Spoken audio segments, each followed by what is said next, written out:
Меѓународна потирница со ликовите на Артан Груби и на Перпарин Бајрами осомничени за проневери во службата во случајот Државна лотарија усамна на сајтот на Министерството за внатрешни работи во делот на потраги исчезнати лица. Но ова предходеше притворот од 30 дена кој синоќа им го определи кривичниот суд.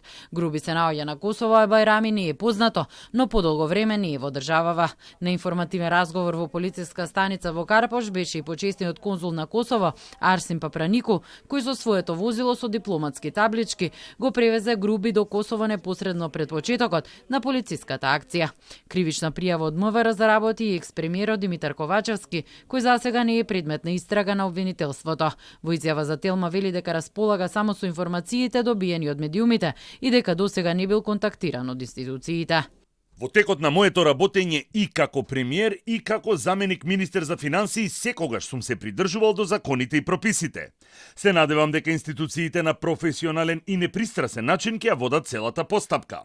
Во текот на моето работење како премиер на ниту еден начин немам учествувано во работењето на јавните предпријатија и акционерските друштва во државна собственост. Владата работи и одлучува како колективно тело. Според кривичната пријава, Ковачевски по претходен договор со Бајрами на 8 март 2022 година ја ставил на дневен ред на владина седница и ја усвоил постапката за основање на трговско друштво Нова државна видеолотарија, Ново ВЛТ до Скопје. Со ова му овозможил на друштвото да стекне право да приредува игри на среќа без лиценца и на одговорните лица им овозможил корист, одрече си 140.000 евра. Освен Ковачевски, предмет на истрага засега не е ниту генералниот секретар на владата во тоа време Методија Димовски.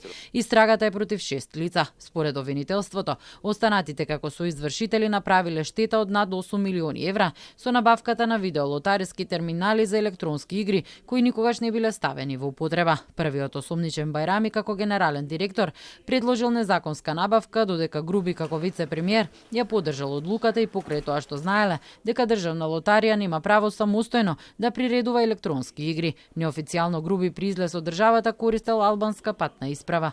На останатите четворица осомничени во случајот лотарија им се одредени мерки и одземени пасошите и имаат обврска повремено да се јавуваат во суд.